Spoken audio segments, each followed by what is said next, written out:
in the bustling streets of Chicago, where skyscrapers scrape the clouds and life never slows down, lived a 17-year-old high school senior named Marcus Hill, tall, lean, and full of potential.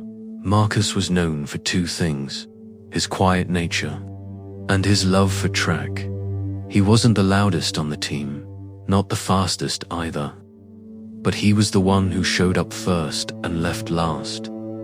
For Marcus, running wasn't just a sport, it was therapy. After his dad walked out when he was 10 and his mum started working double shifts to make ends meet, the track became the only place he felt in control.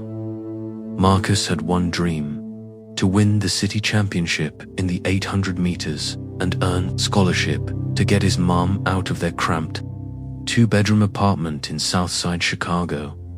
But life, as it often does, had other plans.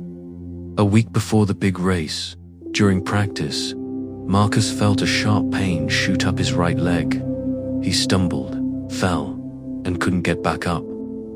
Diagnosis: A stress fracture. The doctor's words crushed him. You need rest. No running for at least 6 weeks.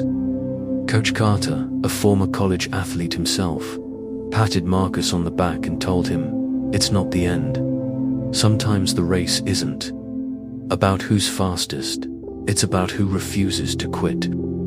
But how could Marcus believe that? His future was riding on that one race. Without a scholarship, college was a fading dream. Depressed and angry, Marcus spent the next few days locked in his room, watching the world move on without him. But one night, he saw his mum come home after a 14-hour hospital shift, shoulders slumped, feet swollen, but still smiling as she placed leftover pasta in the fridge for him. That night changed everything. Marcus got up the next morning and limped to school. He couldn't run, but he started going to practice, again walking laps, cheering for his teammates, learning the strategies of the race from the sidelines. Coach Carter noticed. "You're not out yet," he said. "There's one thing you can still do."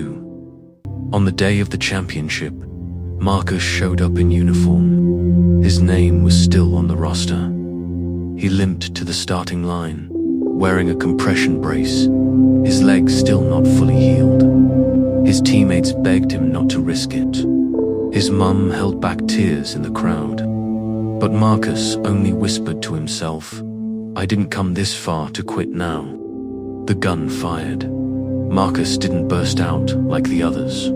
He paced himself, limping slightly, trailing behind all the runners. The announcers barely noticed him until the final 200 meters. One runner tripped, another cramped up, and as the rest began to slow, Marcus, gritting through the pain, started pushing forward. He wasn't fast, but he was steady, determined. With every ounce of strength he had, Marcus passed one runner, then another. The crowd began to rise. His limp turned into a stride, and just before the finish line, he lunged forward. Finishing fourth, he didn't win gold, but he finished, bleeding, limping, and smiling through tears. He finished. And in that moment, the crowd gave him something no trophy ever could: a standing ovation. A local reporter later wrote, "The boy with the broken wheel didn't win the race. He won hearts." He reminded us all that the human spirit, when driven by purpose, doesn't break, it bends and pushes forward. 2 weeks later, Marcus received a letter. A small college in Indiana offered him a full scholarship, not because of his time, but because of his courage. Moral: never give up. You may not always be the fastest, strongest, or most talented, but if you keep going even with a broken wheel, you'll go farther than most who quit.